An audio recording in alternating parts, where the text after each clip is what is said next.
Hi guys, welcome to our channel. నేను మీ విష్ణు చరణ్. ఈరోజు matter ఏంటంటే నిన్న జూన్ 9వ తేదీన ఎంఎస్ ధోని గారికి అయితే ఐసీసీ హాల్ ఆఫ్ ఫేమ్ ఇస్తున్నట్టయితే ఐసీసీ అయితే ప్రకటించింది.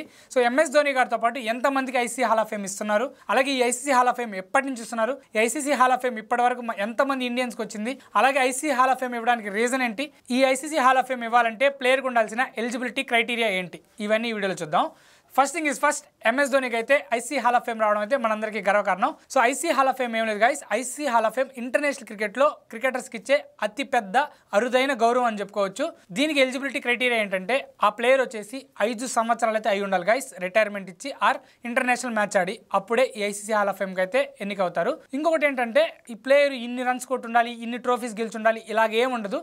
సో వాళ్ళు క్రికెట్ చేసిన సేవలకు గుర్తించి ఐసీసీ వాళ్ళు ఇవ్వాలనుకుంటే వాళ్ళైతే గుర్తించిస్తారు గైస్. సో ఇది ఒకవేళ ప్రకటించిన ప్లేయర్ కానీ లేకుంటే ఆ చనిపోతే వాళ్ళ ఇంట్లో వాళ్ళకైతే పిలిచైతే ఈ ఐసీసీ హాల్ ఆఫ్ ఫేమ్ అయితే ఇస్తారు గైస్. ఇంకా నెక్స్ట్ పాయింట్ వచ్చేసి ఈ ఐసీసీ హాల్ ఆఫ్ ఫేమ్ ఎప్పటి నుంచి ఇస్తున్నారు, 2 జనవరి 2009 నుంచి అయితే ఈ ఐసీసీ హాల్ ఆఫ్ ఫేమ్ అయితే ఇస్తున్నారు గైస్. ఇక మూడో పాయింట్, ఈ ICC hall of fame MS ధోనితో పాటు మిగతా 6 మందికి అయితే వచ్చింది. ఈ 7 మంది ఎవరో చూద్దాం. MS Dhoni, Hashim Amla, Matthew Hayden, Daniel Vettori, Graeme Smith, ఈ 5 మంది మెన్స్ విభాగంలో అయితే వచ్చింది. ఇక ఉమెన్స్ విభాగంలో వచ్చేసి సారా టేలర్ ఫ్రమ్ ఇంగ్లాండ్, అలాగే సనా మీర్ ఫ్రమ్ పాకిస్తాన్, ఈ 7 మందికి అయితే ఇచ్చారు నిన్న.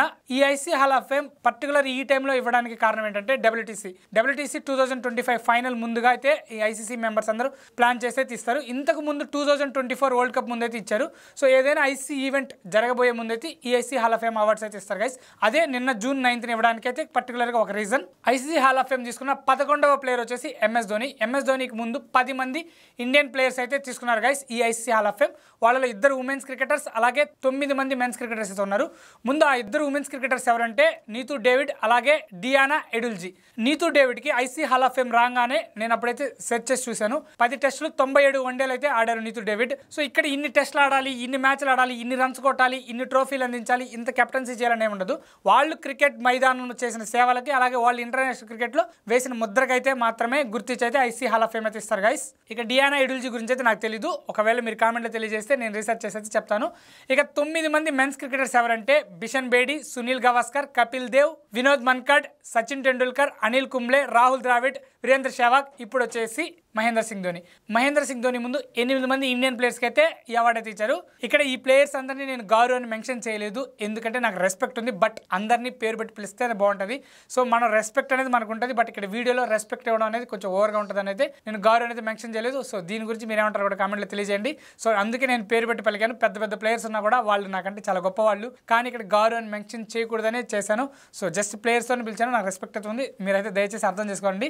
సో ఎంఎస్ ధోనికి ఐసీసీ హాల్ ఆఫ్ ఫేమ్ ఇవ్వడానికి ఐసీసీ వాళ్ళు మెన్షన్ చేసింది ఏంటంటే 3 ఐసీసీ ట్రోఫీలు గెలిచారు కదా, దాని గురించి అయితే మెన్షన్ చేశారు. అలాగే గ్రేమ్ స్మిత్కి వచ్చేసి 100 టెస్టులకైతే తను లీడ్ చేశాడు సౌత్ ఆఫ్రికా తరపు నుంచి, అలా మెన్షన్ చేశారు. అలాగే మాథ్యూ హెడెన్కి వచ్చేసి so dashing opener, Australia legend అనేది మెన్షన్ చేశారు. ఇట్లా ఒక్కొక్కరికి ఒక్కొక్కటి మెన్షన్ చేశారు. సో హషీమ్ ఆమ్లాకి వచ్చేసి సౌత్ ఆఫ్రికా తరపున 3 సెంచరీ చేసిన ఏకైక ప్లేయర్ అనేది మెన్షన్ చేశారు. ఇలా ఒక్కొక్కరికి ఒక్కొక్క ఇంట్రెస్టింగ్ పాయింట్ అయితే తీసుకుని అయితే మెన్షన్ చేశారు. So not only trophies, not only runs, ఒక్కొక్కరికి ఒక్కొక్కటి ఉంటుంది. ఇక నెక్స్ట్ ఏ ప్లేయర్కి ఐసీసీ హాల్ ఆఫ్ ఫేమ్ వస్తే బాగుంటుందని కూడా కామెంట్లో తెలియజేయండి. ఖచ్చితంగా 5 సంవత్సరాలు అయితే రిటైర్మెంట్ ఇచ్చేసి ఉండాలి అన్ని ఫార్మాట్లకి, ఇది గుర్తుపెట్టుకోండి. సో అది guys video. So MS Dhoni గారికి అయితే ఐసీసీ హాల్ ఆఫ్ ఫేమ్ ఇచ్చినప్పటి నుంచి మనందరం వాట్సాప్ స్టేటస్లు పెడుతున్నాం, ఇన్స్టాగ్రామ్లో షేర్లు చేస్తున్నాం. So ICC hall of fame రావడానికి ఇదే గైస్ రీజన్. ఎంఎస్ ధోని అయితే రిటైర్మెంట్ ఇచ్చి 5 సంవత్సరాలు అయిపోయిన కారణంగా అయితే ఇప్పుడైతే ప్రకటించారు, అందుకే ముందుగా అయితే ప్రకటించలేదు. నెక్స్ట్ ఏ ప్లేయర్కి వస్తే బాగుంటుందో కూడా మీరు కామెంట్లో తెలియజేయండి. ఈ 7 మంది ప్లేయర్లు ఎంఎస్ ధోని అంటే మనం ఆబ్వియస్గా ఇండియన్గా లవ్ చేస్తాం. ఎంఎస్ ధోని కాకుండా మిగతా 6 మంది ప్లేయర్స్లో ఎవరికి రావడం మీకు ఆనందంగా అనిపించింది కూడా కామెంట్లో తెలియజేయండి. సో ఈ వీడియో మీకు ఖచ్చితంగా నచ్చుంటే ఖచ్చితంగా వీడియోని లైక్ చేసి ఛానల్ అయితే సబ్స్క్రైబ్ చేసుకోండి. ఇలాంటి ఇన్ఫర్మేటివ్ వీడియోస్ మీ ముందుకు తీసుకొస్తూ ఉంటాను. ఖచ్చితంగా ఛానల్ ఇప్పుడే సబ్స్క్రైబ్ చేసుకోండి. ఉంటాను, బై, థ్యాంక్స్.